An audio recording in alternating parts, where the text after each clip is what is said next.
किसान साथियों, पोटास एक ऐसी खाद है जिसकी कमी अगर रह जाती है तो उत्पादन में कमी हमें नज़र नहीं आती है, लेकिन हमें कमी देखने को मिल जाती है। उत्पादन हमें कम ही मिलता है अगर हमारी मिट्टी में पोटास की कमी है, हमने पोटास नहीं डाला। वैसे तो हमें खादों का इस्तेमाल मिट्टी की जांच करवाने के बाद ही करना चाहिए, लेकिन अगर आप जांच नहीं करवा पाते हैं तो भी कुछ तरीके बताए गए हैं जिसके माध्यम से, मतलब कुछ फार्मूले बताए गए हैं जिसके माध्यम से आप पोटास उस हिसाब से डाल सकते हैं। तो आज हम पोटास के बारे में आपको बताएंगे कि गेहूं में पोटास कब और कितना डालना चाहिए। पोटास के साथ साथ दूसरी कौन कौन सी खादों का इस्तेमाल हम गेहूं में करें ताकि हमें बढ़िया उत्पादन मिले, तो इसी के बारे में आज की वीडियो में हम चर्चा करेंगे। पोटास के बारे में सबसे पहले जानते हैं। किसान साथियों, अगर पोटास की कमी रह जाती है तो पौधे में बीमारी का अटैक जल्दी होता है। पोटास की कमी से पौधे में सूखा और ज़्यादा पानी की जो सहने की क्षमता होती है वो भी कम हो जाती है। पोटास एक हिसाब से इम्यूनिटी का बूस्टर होता है आपकी फसल में। जैसे हमारे इंसानों में होता है कि हाँ, इम्यूनिटी कमज़ोर है तो जल्दी बीमारी आ जाती हैं, ठीक उसी तरह फसलों में भी होता है कि अगर उसमें भी इम्यूनिटी कमज़ोर होती हैं तो बीमारियों का अटैक, कीटों का अटैक कुछ ज़्यादा ही होता है।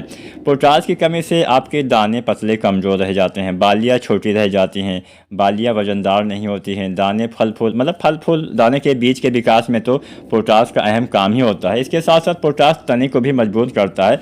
कई बार हमारी फसल गिर भी जाती है तो हो सकता है पोटास की कमी से ही ऐसा हो गया हो। तो फिलहाल ये कुछ मुख्य बिंदु हमने बता दिए कि पोटास की कमी से सीधा आप समझ लीजिए कि हाँ, उत्पादन कम हो सकता है और फसल के तने कमज़ोर होने से फसल गिर सकती है, फसल में बीमारी का अटैक ज़्यादा हो सकता है। तो अब जानते हैं पोटास आखिर हमें गेहूं में डालना कब चाहिए और कितना डालना चाहिए। किसान साथियों, गेहूं की फसल में पोटास आपको गेहूं की बुआई के समय ही प्रयोग कर देना चाहिए। बाई चांस आप ना डाल पाए हों तो आप पहले पानी तक भी डाल सकते हैं, लेकिन बढ़िया रहेगा कि आप जो है बुआई के समय ही आप प्रयोग कर लीजिए। ना डाल पाए हों तो जब आप पहले पानी पे यूरिया वगैरह डालते हैं तो उसके साथ भी आप प्रयोग कर सकते हैं। ऐसा उसी दशा में करना है जब आपने ना डाला हो। सबसे बेस्ट तो यही है कि आप अंतिम जुताई के समय जब आप दूसरी सभी खादों का इस्तेमाल DAP वगैरह डालते हैं तो ही कर दें तो बेहतर रहेगा। तो हमने समय आपको बता दिया।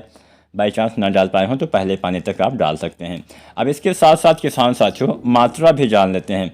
जो MOP पोटास आता है दानेदार वाला 60% वाला, इसकी बात हम करेंगे तो इसकी आपको मात्रा लेनी है 25 किलो से लेके और 35 किलो के आसपास।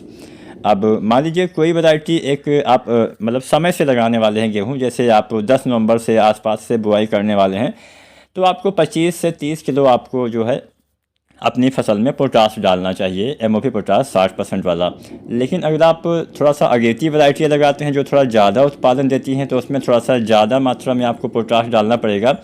तो ऐसी किस्मों में आप 30 किलो से लेकर 35 किलो या 37 किलो तक आप पोटास जो है पर एकड़ के हिसाब से, यहाँ पे हमने जितनी भी खाद की मात्रा बताई है वो पर एकड़ के हिसाब से, यानी 1 एकड़ में इतना डालना है तो वही 30-35 किलो आप मतलब 5 से 7 किलो 10 किलो तक आप ज़्यादा पोटास जो है अपनी अगेती वाली वैरायटी में, जिसकी बुआई हम 20 अक्टूबर से शुरू कर देते हैं और वही नवंबर के पहले सप्ताह तक करते हैं, तो उसमें आपको थोड़ा ज़्यादा मात्रा में डालना पड़ेगा। 5 से 10 किलो आप उसमें पोटास बढ़ा दीजिएगा, बाकी 25-30 किलो आप समय से बुआई करने वाली वैरायटियों में पोटास डालेंगे तो काम चल जाएगा।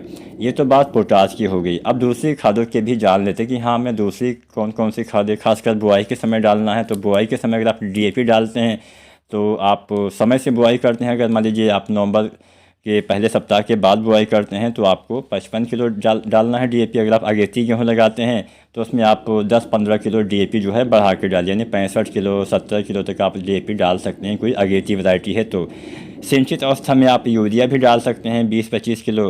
अगर यूरिया डालने की सिफारिश नहीं की गई है तो यूरिया मत डालिए, लेकिन सिंचित अवस्था में जहाँ पे यूरिया डाली जाती है वहाँ पे 20-25 किलो यानी आधा बैग, आधा कट्टा यूरिया भी आप जो है वो बुआई के समय डाल सकते हैं। तो यहाँ पे हमने यूरिया, DAP, पोटास इन तीनों खादों के बारे में आपको बता दिया कि हाँ, कब कितनी मात्रा में कौन सी खाद डालनी चाहिए, और ख़ासकर पोटास के बारे में आपको बता दिया। पोटास अगर बुआई के समय ना भी डाल पाए हो तो पहले पानी तक आप डाल सकते हैं तो भी काम चल जाएगा। तो अगर वीडियो जानकारी पसंद आई है तो आप वीडियो को लाइक करें, अपने किसान साथी के साथ शेयर करें। चैनल सब्सक्राइब नहीं किया है तो SRJ किसान चैनल को आप सब्सक्राइब भी करिएगा। धन्यवाद।